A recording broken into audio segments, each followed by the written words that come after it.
started with this Nadi Vrana in our last class, and those who had missed it, just a small recap of 2 or 3 minutes. We had dealt with the Nirukti of Nadi Vrana, wherein it is a type of Dushta Vrana, and it is tubular or hollow in shape. That's why it is termed as Nadi Vrana. And this occurs basically because of Adnya Vaidya, that is ignorant surgeon, basically, who waits for Pakwa Shofa, considering it as Apakwa.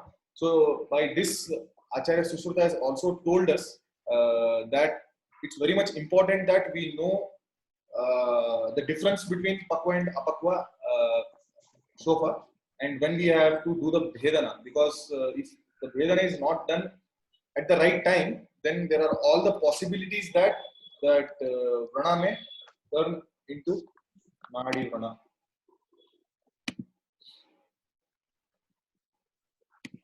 Okay, fine. So, and then we saw the Samprapti of Nadi Vrana, wherein neglected Pakwa Shofa, because it does the excess Puya Srava, and then the Bhedana is not done at this stage. So excess of Puya Srava, what happens is it travels interiorly, Abhyantara Gamana of the Puya. So this is the term which you have to use. Those who are not going to write the shlokas in the exam, they can always mention it as Abhyantara Gamana of Puya. It's absolutely right word, no problem with it. And it destroys the Vranasthanas, which are taught to you in the Vrana class. And then it's the formation of Nadi Vrana. Coming to Sankhya Samprapti, the types or the Bheda, Vata Pitta Kapha and Dvandvaja, that is Vata Pitta, Vata Kapha and Pitta Kapha, Sannipadaja, and finally Shalyaja. Okay. We dealt with the Vishesha Lakshanas here, wherein Vataja, the Vrana is Parusha, Sukshma Mukha, Sashula, Fenila, Srava, and Srava excess at night, and one extra added feature as per Ashtanga Sangraha was Vivaranata. Pittaja, the patient would be having Krishna, Tapa, Toda, Sadana, Vara, Vedanavat Vedana, and Pita Varna, Krishna Srava excess in the daytime, and Ashtanga Sangrahakara adds Durgandha Yukta Puya, that is the Puya would be having foul smelling, is what he mentions. And Kafaja, the Srava would be Bahu, that is the excess, Dhana, Arjuna Varna, Pichila Srava, and Ratri Suti, that is excess at night, similar to Vataja, and Stimita Ruk, which means almost a mild kind of pain, and the Vrana would be hard and associated with Kandu. Fine.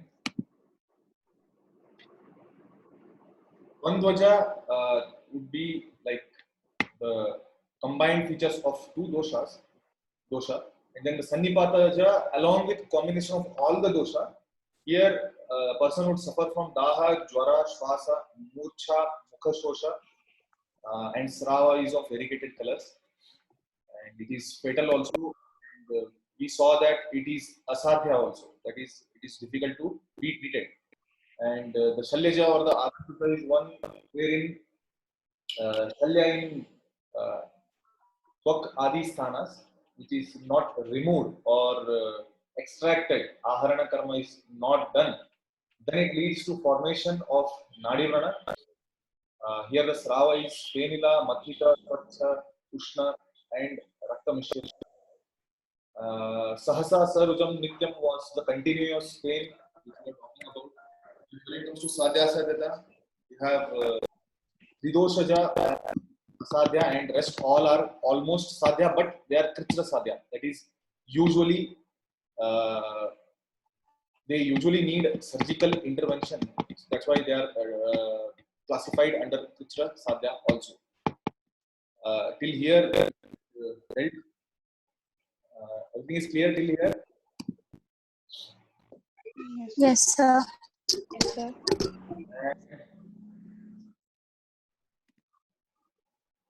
Next, the Samanya Chikitsa goes as follows. However, we'll be concentrating mainly on Vishesha Chikitsa. If for lesser marks, if the Samanya Chikitsa is asked, then usually the Nadi Vrana has to be probed. Fine. So Nadi Vrana is probed and sized with how we do the excision of the track. You have to just insert the probe and check for the depth of the Nadi Vrana, and then either with Agni Karma Shalaka or cauterization or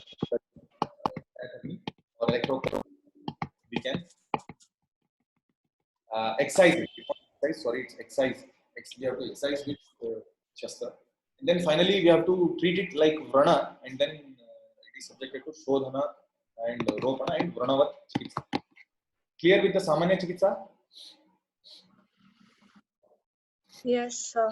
Any Yes, doubt? sir. Anyone has seen pilonidal cases? Pilonidal sinus?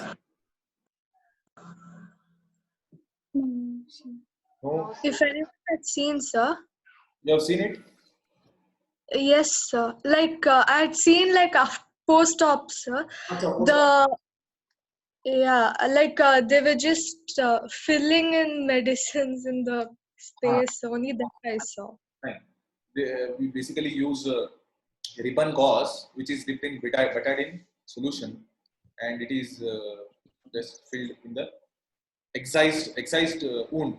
We'll see about it. Pilonidal sinus excision and surgeries available for that. What is the drawback of it? What is the benefit of it? Right? Coming to Vishesha Chikitsa, if you have a notepad, you can just write it down. Always writing is better than taking the pic. I think your whole mobile phone is filled with the pics now, if I'm not wrong. Yes or no? Yes, sir. Then all the classes telling that my mobile memory is full and there are no shops or I cannot take the backup in the laptop. So I think that situation will also arise very soon. So instead of taking a pic of this, definitely you can just write it down.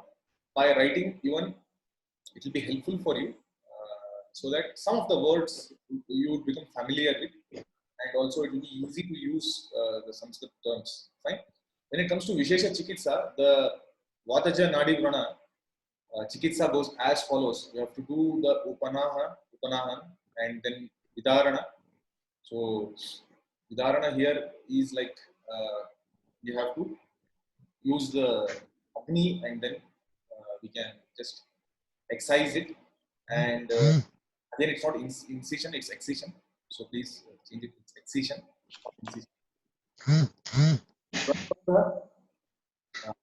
Everyone please mute the audio. Vranabandha with Tila, Apamarga Bija and Saindhava Lavana, wherein the dressing here will be utilizing the Tila, Apamarga Bija and Saindhava Lavana. Prakshalana with Brahat Panchamula Kashaya. So you can just wash the wound the way how we wash it with betadine in modern science. We can just wash it with Brahat Panchamula Kashaya, which is freshly prepared and lukewarm. And Taila prepared of Himsra, Haridra, Katuka, Bala, Gojiva, Bilva Mula can be utilized for application and Prakshalana both. Fine. This is the brief treatment of Vataja Nadi Vrana, that is Vataja Nadi Vrana Chikitsa. When it comes to Pittaja Nadi Vrana Chikitsa, Upanaha is again there here, Vidarana is also there, because sometimes or most of the times we have to cut the track, then only the treatment is complete, or else if little bit of puya remains inside, then there are all the possibilities that there may be recurrence. Vranapurna with Tila, Nagadanti and Yashti Madhu Kalka. Prakshalana with Kashaya of Soma, Nimba and Haridra. Application of Dhrita prepared from Shyama Trivrit, Trifala, Haridra, Daru Haridra, Lodhra, Kutaja, and Kshira for Ropana of Vrana. So all these are to be done when it is Pittaja Nadi Vrana. So if at all you get a Nadi Vrana as a long essay question, it's mandatory that you have to mention all these. Also, you should take care that you should mention all these words in Sanskrit. As of now, it is in English. Same thing you can just write in Sanskrit. Clear with this slide? Any doubts? No, sir. No, sir. When it comes to Kapaja Nadi Vrana, here you are able to see the slide, right? Yes, sir. Yes, sir. Upanaha with Kulatha again. So as you can see, Upanaha is very important treatment. With Kulatha, Sarshapa, Shaktu and Kinva. Bhedana of Puya Marga with Eshani. This is what we call as probing. And Vrana Purana with Tila, Nimba, Danti, Spatika and Saindhava, Lavana. Vrana Prakshalana with Karanja, Nimba, Jati, Vibhitaki, Pilupatha. And Taila prepared from Sarjika Ksara, Saindhava, Chitraka, Danti, Bhumyamlaki, Veta Arka, Apamarga Bija and Gomutra for application and Prakshalana. So what you have to do is, there are many drugs mentioned here. You can always choose best 2 or 3 and which we can use easily. Fine, like Sarjika Kshara can be utilized easily, Saindhava Lavana can be utilized easily, Tanti Chitraka, Bhumya Malaki, Arka, Apamarga Bija, Gomutra, all these can be utilized easily. So you can pick up some of the key ingredients and always you can write it. Also during preparation also, one of these or all of these can be utilized. And when it comes to Shalyaja Nadi Vrana, which is again one of the Krichra Sadhya Nadi Vrana, here Vedana of the Shalya Marga has to be done and Shalya Nirharana has to be done. So that we'll deal with in the later slides. How to do the Shalya Nirharana and what would be the Shalya. So, and then Shodhana of the Nadi Marga, that is once we have done the excision of the tract, that is cutting of the tract, and we have removed the foreign body from inside. So it has to be cleaned and then dressed. So cleaning and dressing, C and D, cleaning and dressing. Vrana Shodhana and Vrana Ropana using mixture of Tilakalka, Madhu and Drita is to be done. And Taila prepared of Kashaya of Kumbhika, Kharjura, Kapitha, Bilva, Vata, Udumbara, Laksha, Manisha and Kalk of Musta, Priyangu, Utpala, Sariva, Lodhra, Dhataki, Nagakesara. All these can be utilized for application. So as you can see, most of them are Pitta Shramaka here. Because basically what happens is we do the Bhedana with usually Agni. And that's how after some days when we start the dressing of it, so definitely we have to take care of the Pitta both, which may be in their Prakupita Avastha. So we have to use all the Rakta Prasadana Dravyas. As you can see, there are Rakta Prasadana Dravyas. Clear with this slide? Yes, sir. Yes, sir. Now coming to practical aspect, I hope more of theoretical one. So now it would be kind of practical aspect. We have to utilize the Kshara Sutra in the Nadi Vrana. One is Kshara Sutra and second one is Varti. These are the two hallmark surgical or parasurgical aspects of Ayurvedic surgery, wherein even with lots of excision, there are chances that Nadi Vrana would recur. And in the Kshara Sutra Prayoga, if it is done properly, then almost the chances of recurrence are nil or it's very less. Okay. So what Sushruta mentions is, if the Nadi Vrana is manifested in Krusha, Durbala, Biru, and if the Nadi Vrana is Marmasthana. So all these indications, which is very important. See, this can be a sub question also. It can be a main question also, as Kshara Sutra Prayoga in Nadi Vrana. And it is very important for your clinical practice. Those who want to take up Kshara Sutra in their future practice, it has got lots of importance and lots of value.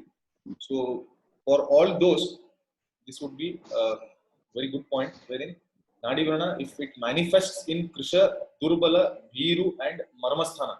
So basically, every time when I see in my practice or whenever we have seen in the practice, the Nadi Vrana, whatever it is, it these itself, that is Kusha, Durbala, Bhiru and Marmasthana itself. So most of the times we have to take the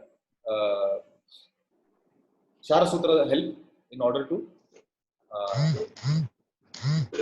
tackle this Nadi Vrana. Fine? Okay, good. So the reference is Sushruta Chikitsasana, 17th chapter. Fine? Sushruta Chikitsasana, 17th chapter. And what is the procedure of Shara Sutra? I was asking earlier also. Have you seen the probing procedure, even at least for fistula? Yes, sir. Yes. Yes, sir. Yes, sir. For even Nadi Vrana also, it remains the same. He is using the Ashini or the probe. The track of Nadi Vrana is found, and here Nadi Vrana is usually having only one opening. Usually, we consider it as sinus. Where sinus is a blind track. There will be only one opening, whereas in fistula there were two openings, right? Yes or no?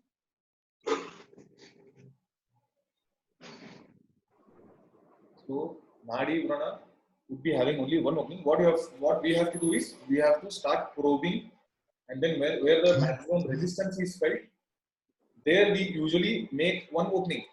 So this is one of the kind of procedure, and then once we successfully pass the probe from one opening to another opening, Kshara Sutra is tied to the eye of the probe and is passed through the track of Nadi Vrana. And then from the distal end, the probe is removed and Kshara Sutra is left inside. Then you have to tie it, tie the Kshara Sutra. Before doing this, what we have to do is, firstly we do the primary threading, wherein we use surgical linen thread or barber's thread number 20, that can be utilized, or any that can be utilized which is dipped in betadine. We have to tie that first, and then after for 3 days we have to change the Kshara Sutra from that normal thread or that surgical thread. You have to replace it with Kshara Sutra using what technique? What is it called as? Anyone knows that technique? Name of the technique? Name of the technique. How we change the Kshara Sutra. It is called as a railroad technique. Fine. In the upcoming classes, I may show you how to do it. A railroad technique. Fine. So we have to put the new thread to the old thread, and then you have to just pull that thread from the external opening, and then we will end up replacing that old thread with a new thread. So it's called as railroad technique. Okay. And once we replace it with Kshara Sutra, then Kshara Sutra has to be changed once in 7 days. Usually we do it once in 7 days. So all the researches show that once in 7 days, if we do it, then the procedure is almost painless also, and the effect is also very good. So how this Kshara Sutra acts, this is also very important. Patients will ask you, okay, doctor, you are telling that Kshara Sutra is very good, there are no recurrence rates, whereas I have been conveyed that surgery may cause the recurrence of the disease. How is your Kshara Sutra better? So you have to tell that first thing is, in the Kshara Sutra Prayoga, cutting and healing both occur simultaneously. Fine. Little bit of track is cut, and then after 7 days, once we are going to change it, the thread, whatever has been cut would be almost healed. You understanding? Yes, sir. Asarvidya, everything is clear. Yes. Yes, sir.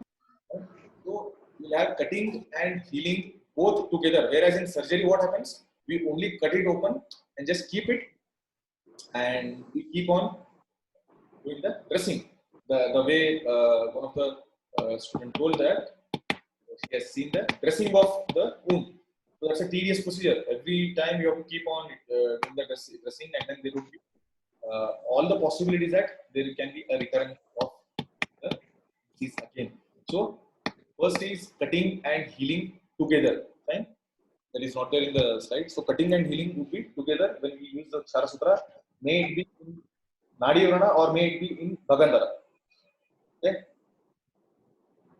And Chara Sutra causes debridement of unhealthy tissue and excises the tract. So the same action of surgery is obtained here, but part by part. It's not all together once. You may have to change the thread for 2 to 3 or 4 sittings. That is 4 weeks. 7 into 4 is 28 days.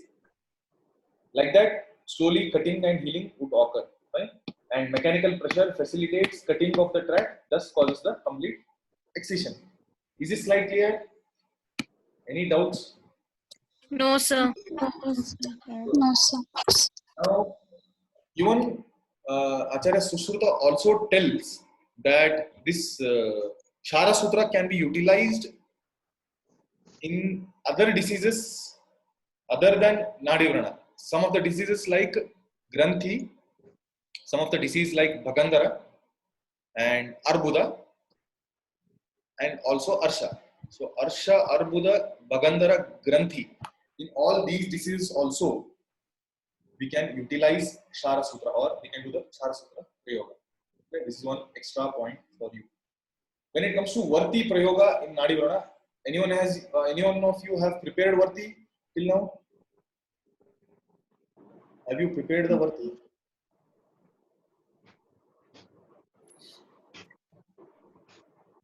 Varti are a kind of suppositories. Okay, so like how we use suppository, like Zonac suppositories and Dulcoflux suppositories as a rectal suppository. Like that, Varti are suppositories. We have to just insert it in the track and keep it. Okay. So some of the Vartis which are mentioned for this Nadi Vrana as per Sushruta are, one is Gonta Phaladi Varti. Again, you have to just name these if Nadi Vrana question is asked. Also, in your clinical practice, if you are able to use one of these, it would be of a great help to the patient who is suffering from Nadi Vrana. Gonta Phaladi Varti, Vibhitakadi Varti, and Dhaturadi Churna Varti, and Lavana Madhu Mishrita Varti. So all these 4 Varti are mentioned. Varti Prayoga is also very important in Nadi Vrana, and some of the experts opine that Varti Prayoga itself is enough in Nadi Vrana and we can bypass the Chara Sutra Prayoga and the Shastra Prayoga if we are utilizing the Varti properly. Fine? But what we do is we utilize both Chara Sutra and Varti together. Clear? Is it clear till here? Yes, sir. So when we compare this Nadi Vrana in the modern medical science, we can just claim that it is a sinus. And sinus, the definition of sinus goes as follows. Sinus is a blind tract which is lined by granulation tissue leading from an epithelial surface into the surrounding tissues. So basically, as you can see here, it has only one opening, right? It has only one opening, and then here there is no opening. So in order to treat this kind of sinus, we may have to cut open all this. Are you able to see this? Yes. Yeah, we may have Yes. to cut all this completely. Or we may have to open just here, got it, and then utilize this and this opening for probing, and then we can treat this Chara Sutra also. Okay? Sinus Yes. is derived from Latin word which means hollow or a bay. Okay, so this is how the sinus is termed. When it comes to types of sinus, in that we have first kind of type is main sensation is congenital sinus, which is pre-auricular sinus, the congenital one. Fine.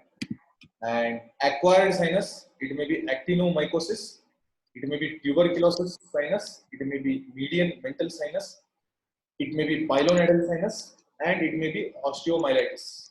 Fine. All these are the kinds of acquired sinus. So the first classification is congenital, and in that we have pre-auricular as an example. Second one is acquired sinus. In those we have in that we have actinomycosis or tuberculosis, median mental sinus, pilonidal sinus, and osteomyelitis. Anyone has seen osteomyelitis case in the hospital anytime or accidentally, or anyone in any hospitals? I think osteomyelitis case you might have seen. Anyone has seen? So it will be kind of discharging wound. The person would be discharging from the bone itself. So if at all you get a chance to see osteomyelitis case, then it is acquired sinus. Is that clear?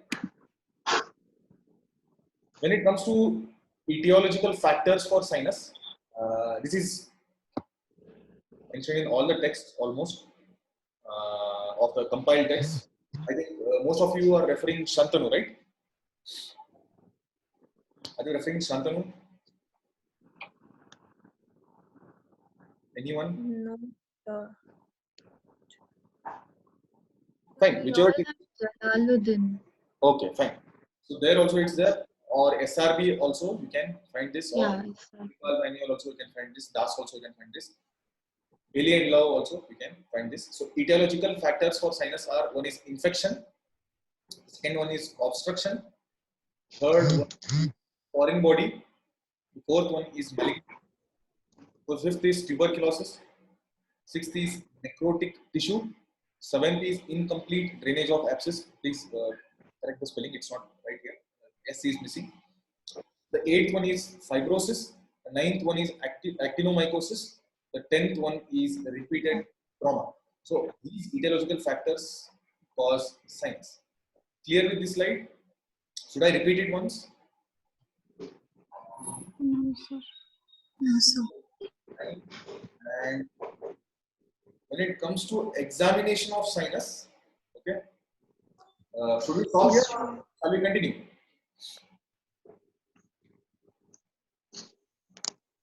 Majority? Continue, sir. Continue. You are able to Continue, sir. Yes. continue. Continuous. Okay. Examination of sinus. Here, the first thing would be history of the patient. You have to take the detailed history of the patient, which is very important, since we have seen that malignancy, tuberculosis, foreign body, repeated trauma, and incomplete drainage of abscess, all these, and infection, obstruction, all these are the cause for sinus. So, history of a patient frames a very important point here, because if you, until and unless you are not thorough about the history of a patient, like a patient may have visited you after getting the abscess drained from some doctor or from some hospital or from some surgeon. At that point of time, it is very important that you take the history of the patient very correct. Okay. When it comes to the local examination, here we have inspection and palpation both. And in the inspection, the following parameters are to be accessed through the inspection. Site is very important. Since my slide 1 only, I am telling you that the site of the sinus is very important. So sinus is the sacrococcygeal region, or the web space. Web space is nothing but in between the fingers. I think I told in the last class. The barbers, we usually see pilonidal sinus. Okay, we'll see what is pilonidal sinus in the slides. So sinus in the sacrococcyx or sacrococcygeal region, and the web space is termed as pilonidal sinus. Sinus in the neck region is usually tuberculous sinus. So that time, if at all you see a patient who visits the OPD with a sinus in the neck, there is an opening in the neck from where there is pus discharge occurring, then you should directly suspect tuberculosis in that patient, and all your history, all your questionnaires should follow the tuberculosis. You have to ask the patient whether he had any kind of infection, any treatment he had undergone. Clear? Is that clear? Yes, sir. Yes. So, inspection, first is site, the second one is discharge. If the discharge is white and thin, then Basically, it is tuberculosis. The etiology would be because of tuberculosis. Yellow and purulent discharge, then staphylococcal infection or staphylococcal infection. Yellow and granular discharge, there would be granules. Then it would be actinomycosis. When it comes to skin changes in the inspection, if it is reddish discoloration, the sinus would be reddish or having angry look, then it is inflammatory sinus. And if it is bluish, it is tuberculous sinus or tuberculosis sinus. And if the skin is pigmented, then it is chronic sinus. So here, if the skin color has changed itself completely, then it would be a chronic sinus, which has been staying from longer time. And number of sinuses, the sinuses may be the sinus may be one or it may be many. So if it is single sinus, it usually carotid sinus or osteomyelitis would be single sinus. When it is multiple, there will be multiple openings. Then it is actinomycosis. In the foot, if you have seen, there is a disease called as Madura foot, okay, wherein you will have lots of openings with lots of pus discharge. Okay, yellow and granular kind of discharge with lots of openings in the sole region at the foot. And if you try to assess those, they would be very deep also, which we call as Madura foot. So that is also a multiple sinus disease, okay, which I told as actinomycosis. When it comes to palpation, clear with the inspection? Clear with the inspection? Any doubts? Yes, sir. No, sir. So we can always discuss it, okay? Or else we can have one extra 30 minutes class for only doubts regarding Nadi. So when it comes to palpation, here the temperature and tenderness suggests the inflammation of the sinus. If you just palpate it with the dorsal aspect of your fingers, the way how you check the fever at the neck or at the anterior aspect of the neck. The dorsal part of the fingers, if you just touch it and see, then there would be increased temperature and also tenderness. And when it comes to palpation, point 2, discharge on pressing is informative for the direction of for the sinus tract. So here in this such case, if you are pressing from either upwards or downwards and the pus is coming more or the pus is oozing more, it means that the pus is collected at that side where you are pressing. So you have to probe there. Probe is nothing but using the probe and trying to locate the direction of the sinus. Fine. So discharge on pressing is informative for the direction of sinus tract, which is again under palpation. Third one is induration of surrounding tissue helps to decide the duration of sinus. Anyone knows what is induration? Anyone can define what is induration, or just in layman terms, what is induration? Anyone? All are there? Yes, sir. Yes, Yes, sir.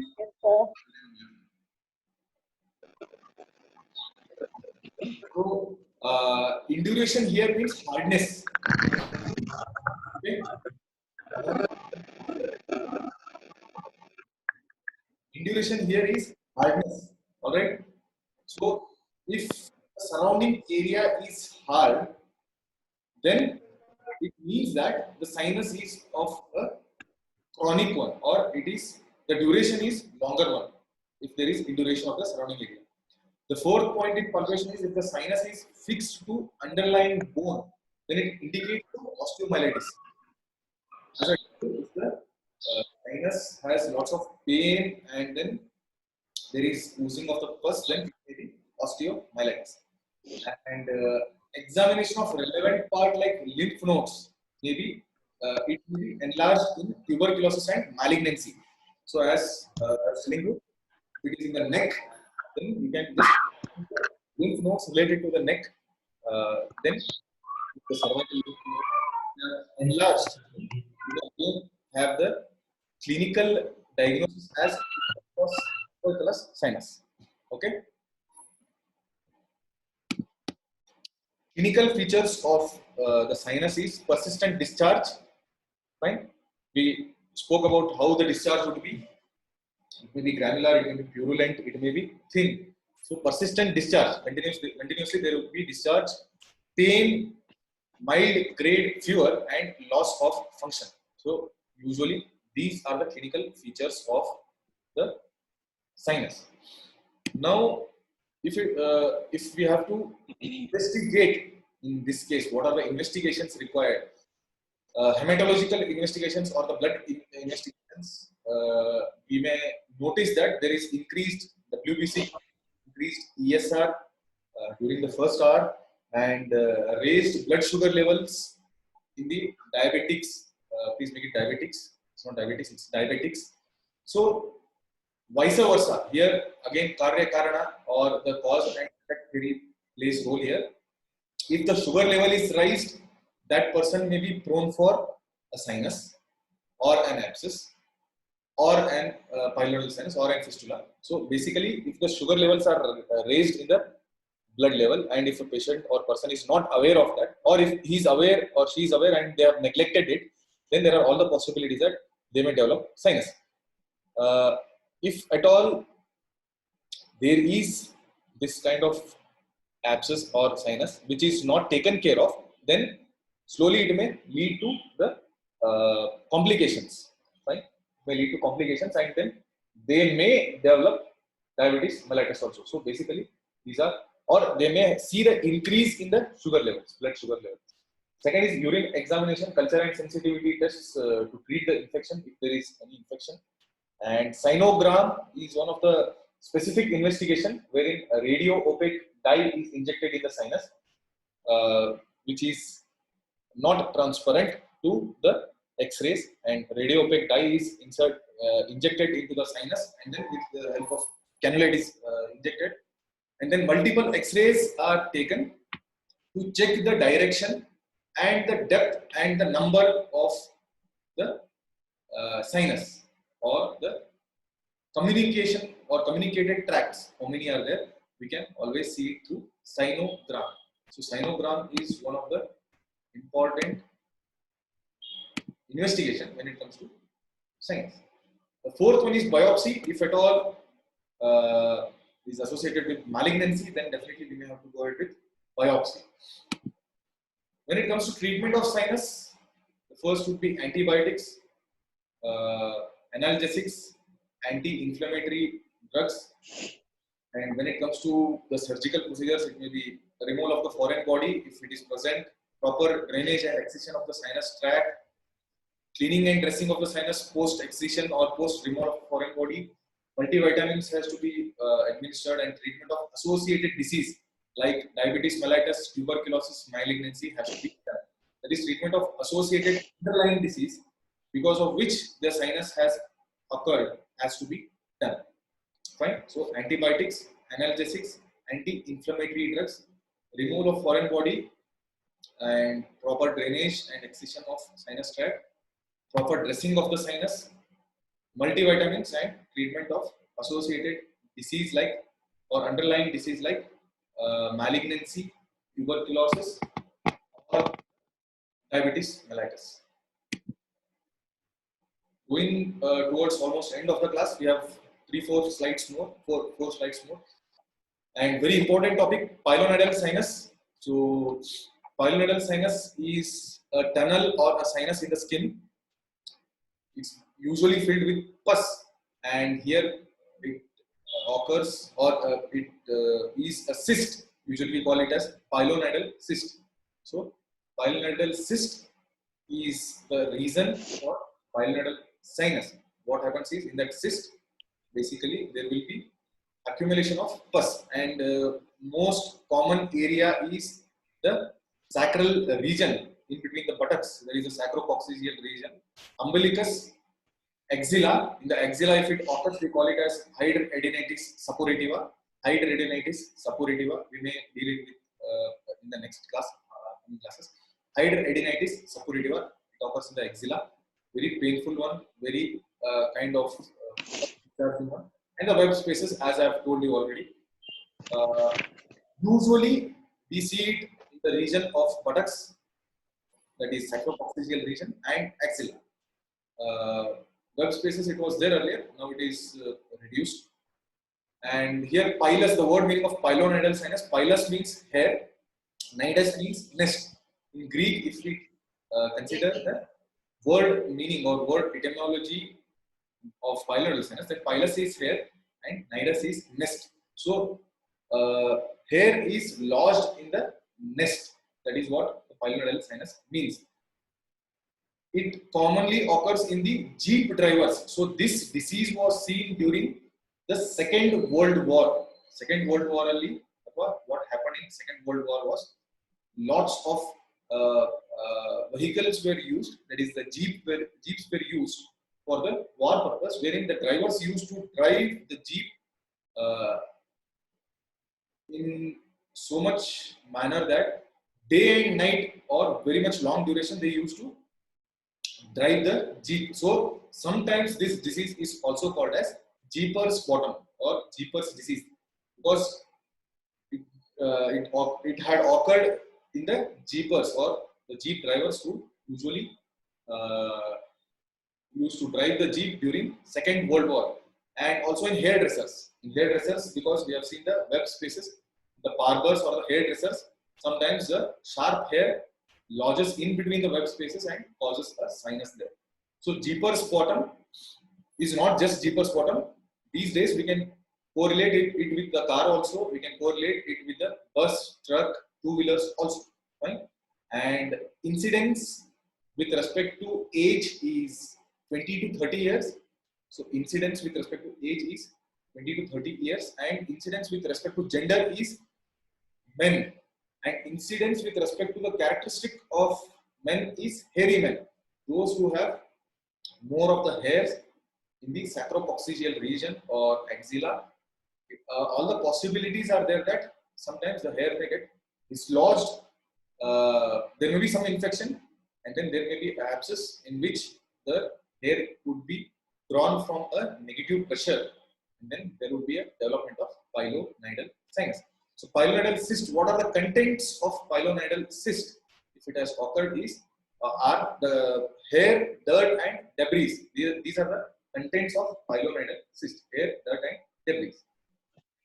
So as you can see it here, this is the sacropoccygeal region. If you see sacropoccygeal region, and this is the cyst, pilonidal cyst, wherein it is almost filled with pus. This is the normal skin, and here there is an opening, fine, and this is the bone. If it goes deeper, then it may affect the sacropoccygeal bone also. Okay, is this image clear? Has it made you understand more better? Is it clear? Yes, sir. Yes, sir. Fine. Yes, you can see tuft of hairs. The technical term or the surgical term or the medical term utilized for pilonidal sinus or pilonidal cyst is tuft of hairs. T-U-F-T. Tuft of hairs. Can you see the tuft of hairs here? Tuft of hairs. Yes, sir. Yes, sir. Yes, sir. Cyst. And then this is the sinus tract, and this is the skin. Is that clear? So when it comes to pathogenesis, here the hair penetrates the skin, and there would be dermatitis, fine, then infection, pustule formation. After that, there would be sinus formation. So after this, what happens is the hair is already inside, dermatitis has occurred, there is infection, there is formation of pustule, sinus has formed. In a sense, here we have a tract now, so deeper tract. Okay, and what happens is, because of the negative pressure, the hair gets stuck inside again. That is, it is sucked inside. So what happens? The hair will be stuck there. Once the hair is stuck there, it acts as a foreign body. Then further irritation and granulation formation occurs, and then because of this, there would be pus formation and then multiple discharging sinus. So this is the pathogenesis of pilonidal sinus.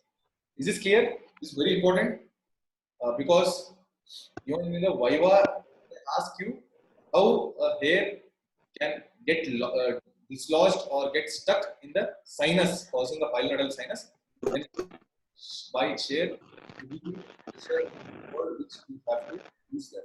Once you use a negative pressure, and if you have understood it properly, then it is very right answer. Is that clear? Yes, sir. Yes, sir.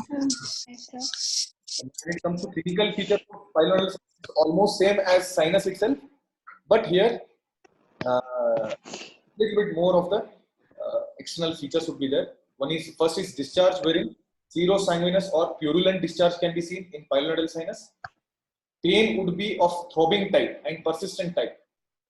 Okay, and tender swelling above the coccyx in the midline, primary sinus, at either sides of the midline, as we saw here, as we could see here.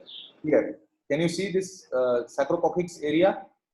If it is in the midline, then it is primary sinus. If it is on the either sides of the sinus of the sacrococcygeal midline, then it is secondary sinus.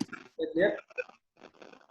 And tuft of hair may be seen, the opening of sinus.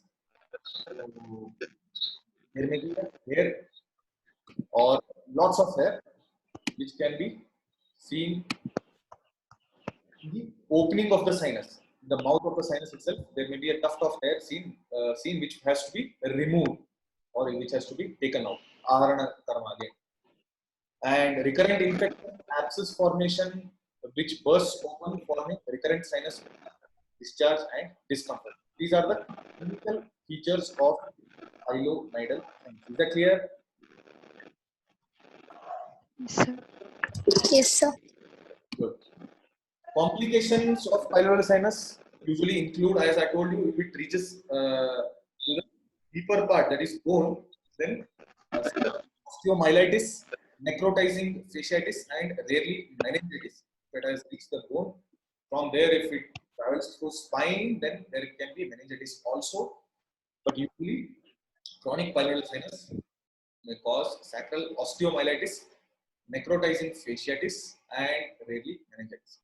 And high recurrence rate, the complication, one of the complications is recurrence rate, high recurrence rate also.